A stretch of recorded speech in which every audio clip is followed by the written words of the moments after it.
Hello my friends and welcome to episode 6 of our Football Manager 2020 series with Queen's Park going pro. Starting this episode off with some stuff that I meant to show you in the last episode or even episode before that and I've completely forgot all about, to be honest. It's some stuff, but before we get into that, if you've not seen the last episode, you need to go back and you need to see it. Two big bits of information. I tried to end the episode 3 times and ended up recording more because I felt it fit more into that episode than this episode. But two big bits of information right at the end of that episode that will affect the series for the rest of the series, and big information really. So first up, we've got two new staff members that I meant to mention previously. We've got Kevin McGreskin comes in as the under-18s manager. He's pretty solid, to be honest. Contracted for till the end of the season. At that point, I'm going to reassess with the changes that I mentioned earlier on. Obviously, hopefully no spoilers for anything else, but we're going pro. And we've got not leaving EU Brexit, which is absolutely perfect for Football Manager. And Joe Woodford appointed as the reserves manager. Neither are that great, to be honest. I think of the two, McGreskin's slightly better. But it is what it is. We've obviously had the January transfer window as I pressed the wrong button. So we've got a lot to go through. I think it was something like 5 players we brought in, a lot going out though. So out goes Willie Muir and Calvin McGrory, which I covered in the last episode. Again, I waited in Fairland for 1.1k and a bit of a sell on. Billy Mortimer away to Office, we're paying a percentage of his wages, really not much. Danny Story away, Jordan Alexander away, he was on a big wage and I felt he wasn't going to play anymore with Ataki coming in on loan, so it was just worth getting rid of him.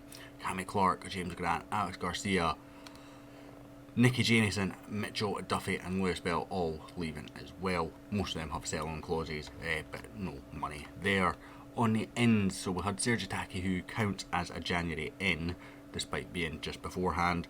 We've got Yannick Lomba. I wasn't going to sign a left winger, as I said in the last episode. I was planning on changing formation, and one of my scouts, Bobby Dixon, came to me and said, I recommend this guy for the January window. He was a free transfer, so I brought him in on trial, had a look at him and I went, you know what, he's actually pretty good. So I brought him in and he's now our first choice left winger. We brought in Kyle Benedictus, a centre back.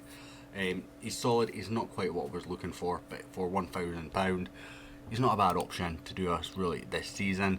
And next season Neil Sloves also comes in, he cost us a couple of thousand as well. Again, not quite perfect, but he's an upgrade on what we had and he's fairly solid. And then at that point I was like, alright, I'm done. If we can get a striker or a goalkeeper that come available, might have some interest. But Callum Gallagher comes in and he's pretty decent as well. He's a striker, cost us absolutely nothing. Not even a sell-on fee, the transfer listed up, and I was like, oh, I'm going to grab on that. And we also released a couple of players, if we can find out who that was. Released players, there we go. So we released Alicia, Craig Little, Alicia again apparently. I'm not sure how he's been released twice. I must have signed him again. I'm a bit confused by that. I definitely didn't sign him again, so I don't know why he's shown twice there. Scott Gibson, Little shown twice again for some reason. Cammy Foy and Kieran Summers all released. Bit confused as to why people are shown twice there. I don't understand, but just really getting them off the wage budget. As you can see, we're right up there. £20 left in the wage bill, and a committed spending is obviously over. But that will change at the end of the season. We don't need to have too much stress. 85,000 in the transfer budget remaining. Dynamics look okay. Finally we're above in team cohesion. Dressing room atmosphere is perfect and very good. And managerial support also very good. Hierarchy, most of them support me from memory. In fact, the only ones that don't really are other players. Some of them are on loan. It's not been too concerning with that one. I've not changed tactics because, as I said, the players that I would have changed tactics with weren't really available, and we got the lad that was an inside forward on a free transfer, so that kind of changed my mind there. Since the last episode, game wise has been pretty good. We played Elgin, a strong result there. We came out of the blocks quite quickly. We were 4-0 up before they scored. A very good performance this one against Elgin. We then played Edinburgh City at home. Obviously they're runaway league leaders at this point. and we drew 1-0. They scored early. The first half from us was absolutely abysmal. We came out the blocks in the second half. We eventually did score through Jack McCourt getting his first goal for the club from left back. And again, it was a deserved goal by that stage. I feel in the second half we deserved to win. They deserved to win on the first half. Draw's probably a fair result. But I feel that we created the better chances and we really started to kick on. And I've tried to now bring Callum Wilson more into the team because I don't want to be wasting loan slots, so I've kind of forced myself to do that. And with the sale of Mitchell Duffy, he does become fairly important in terms of being backup for Regan Thompson. And, you know, with Kyle Pryor going as well, Block will be the backup for Lunduran, or whatever he's called. Lunduran, yep, that's it. Then we played Stenhousemuir, and to be honest, this wasn't a 4-1 game. I will be absolutely honest. We played dreadful. We played well for about 10 minutes after half time.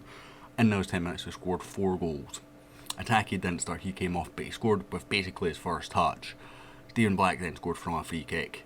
Logan Martin then scored, and Matthew Henvey scored, all in that 10-minute window, which gave us a victory over Stenhousemuir, who obviously started the season very, very well. It was only recently that they've dropped off, so it was a good result. We then beat Stranraer in the Scottish Cup 4th round, which was already a stage more than what the board expected from us. They're a division above us as well. We beat them 4-0, came out the blocks absolutely flying. We were 2-0 up after 5 minutes, 3-0 up after half an hour, and then we've rounded it off in the 90th minute. Ataki, Henvey, Purdue and Lumba on the score sheet there. Before we beat Brecon, not a great performance in terms of goals, but it was actually a pretty good performance. Serge Ataki picked up a knock, so he won't be playing Albion Rovers today, but Regan Thompson scoring in the 11th minute from a header to give us the victory there. As you can see, our attendances have gone up a little bit, although the big one of course is the Scottish Cup. We do have another Scottish Cup game. It's Partick Thistle away. Not going to do that on video because I expect it to be quite a one-sided game. In all honesty, I don't see us being ready to challenge Partick Thistle just yet. And, you know, we are already exceeding the club vision in that sense. You know, we expected to reach the second round. We got to the 4th and we're unlucky not to get to the quarters, which would have been a fairly good draw as well. We're expected to be competitive in the Betfred Cup. We managed that. And the 3rd round of the Scottish Cup, we're 2 ahead of that. And we're expected to get to the playoffs. As you can see, they're not happy with the finances to sell some. And professional status, as you can see, is very much there. So I do expect that to change our expectations going forward. I do expect to be required to get promotion next season if we don't get promoted this season now, rather than just continue to get the playoffs. League table leaves us 5 points behind Edinburgh City, who have dropped points during January. They've not had a great month, in truth. Stirling have kept up with us, and Brecon 5 points further behind. We're going to get into today's game, which is against Albion Rovers. They're second bottom. But just credit to how competitive this league is. It's only a 15-point gap. You know, a poor run from us and a good run from them. Could still see them leapfrog us pretty quickly, as we've only got a few games left. Elgin and Cowdenbeath postponed for some reason. We've also got Stirling in midweek, so I'm not taking too many risks in this game, as Galt will come on the bench, not Adam Martin, for this game, with Logan Martin starting, with Ataki recovering from that knock.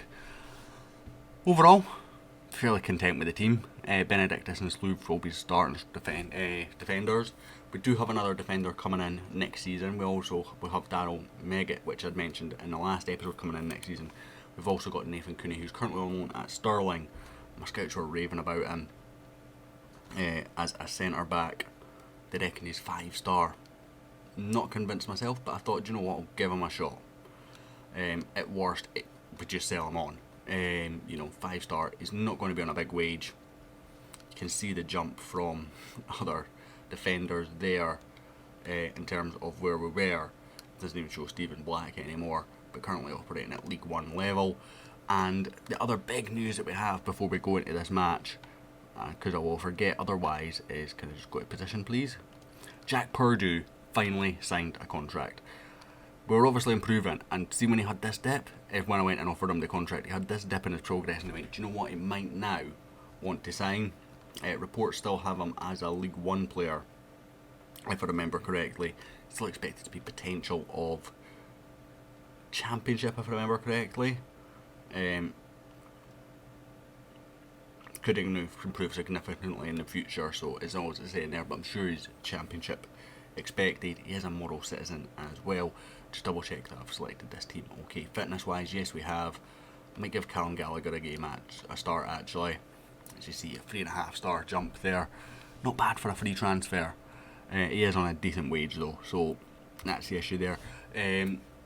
Most of the team now for next season is signed up onto a new contract, particularly the first team, the exception being right back and right wing. All the strikers are re-signed. I was debating Henvey and Jamieson. Jamieson, I decided, we're going pro, he's got a bit of talent, or a bit of potential, so it's worth the risk. Henvey, I wasn't going to, but Queen of the South offered him a contract, and I thought, I'll offer him a contract, he won't accept it, but it means it will get money. And he accepted our contract offer, and Callum Gallagher obviously coming in. Lumba signed for next season, of course. Well, all the new signings signed for next season is Dino Leadley puts Albion Rovers 1-0 up. That's not ideal. It's his first goal for Albion Rovers, of course it is. It was a decent ball in, to be fair. Can we do the exact same here with Laduran? That's a very good ball, and Kyle Benedictus gets his first goal for Queen's Park. The former Dundee man. With an instant reply. Literally like for like almost. Really good run. Great ball from Lunduran. And Benedictus times his run perfectly. For next season, I think we need to improve the midfield. I will continue playing Regan Thompson because I feel he can still improve. I feel we need to develop players like him and Higarty because they will obviously be homegrown players. And if we can get them into SPL standard, which I believe they can get to, then, it's going to be beneficial for us. We've got a free kick here. Lunduran will likely take it. Indeed it is the Frenchman. It's a decent one. Good save by Benedictus. Hopefully can score from the corner though. Wamboa comes across, whips it in towards the back post. Slooves, he's put it over. I had to rotate my defenders around for the corners because my left defender's now the better header. Benedictus isn't actually that great in the air. Launch forward. Thompson and Slooves work between them to get the ball away here. Slooves launches it across for Logan Martin. He does not have the pace of Serge Attaque, and I can feel that when I watch the games. It's a decent ball in for Lunduran. He's put it over. I'm going to go with a demand more here. They've actually only had one shot, so it's not been bad. As Kyle Benedictus gets his second of the game from the corner. Lumboa whips it in, the goalkeeper comes, but he comes behind Kyle Benedictus. And that leaves an absolute tap-in for the big man, who was playing in the SPL only a few seasons ago. He's played for Rafe and Alloa since then, I think, from memory. It was Rafe that I signed him from, but I think he's going to be a very, very good signing. He's not going to be in the first team next year, ironically. So I'm going to go with him pleased. We've been a better team stat-wise. They've had one shot which they've scored, and we've got our noses back in front. Not a great performance by any stretch, but we've dominated them. So again, I'm not going to hammer the guys when I don't need to. I'm going to praise them here. Just try and keep the momentum going. I'm going to start making some changes now. Stephen Black will come on for Slooves. He's tiring. The big issue that I'm having with Slooves is he just does not have the fitness to see out a game, and I don't like making defensive subs. We'll bring on Henvey as well, and midfield wise, Tommy Block for Lunduran. Not sure obviously what's going on here. We've got a highlight that ended as soon as these changes were really confirmed there. But solid performance. Another win is another win if we can hold on for the last few minutes. That said, they've got the ball in our half, and that's always nervy. We've got a corner now. Hopefully we can defend it well. It's whipped in. Good header from Logan. Logan Martin flicks on. Henvey brings it forward. He's got Logan Martin ahead of him. Henvey might be better going alone, actually, because he's got more pace than Logan Martin. That's a crunching challenge by McIntyre, and we've managed to get the ball up the other end, get a free kick. And Limboa will come across to take this one. Lemba, I don't know how to pronounce that. Limboa is certainly not right. It's knocked away, unfortunately for us. Any counter-attack? No. Nice and easy pick up. Keep the ball. Jack McCourt with a free kick now. Limboa, he's got it in. Decent ball across, nobody there. And that's where Serge Attaque comes alive. Regan Thompson back across for Henvey. It's going to be offside. I knew it straight away. We're not seeing a replay of that goal. This is a new highlight as Jack McCourt just launches it for the third tier. We do actually have fans at this game, by the way. We are now seeing the replay of that offside goal. He is coming back, he's just not got back quick enough. Obviously, good reactions to turn around and go for it. I'm not going to criticise him too much for that offside compared to some of the other offsides I've had from him in the past. Tommy Block launches forward. Henvey knucks in. Can he finish? Oh, he's not been able to finish his breakfast there. Final whistle though. Kyle Benedictus with a brace getting us the win. That's 1k already worth it, I think. That's all it cost us, £1,000 and a bit of a sell on. Absolute steal. I think we're going to have about 2 more episodes left this series, if I'm honest. Not this series, this season rather. Edinburgh and Stirling playing each other, that kind of benefits us both ways in truth, but Edinburgh winning gives us breathing space against Stirling, but means that they stay 5 points clear. Don't think we've got many more games left of this season at all. So we'll come back next episode. In fact, we'll come back next episode for Edinburgh City away. I think that's a fairly logical point. It's a number of games away, kind of almost a halfway between there and the end of the season. And looking how the league table looks just now, could be a massive, massive game for the season. I'm going to end this episode here though, guys. Hit like, hit subscribe if you're enjoying, and I'll hopefully catch you all next time.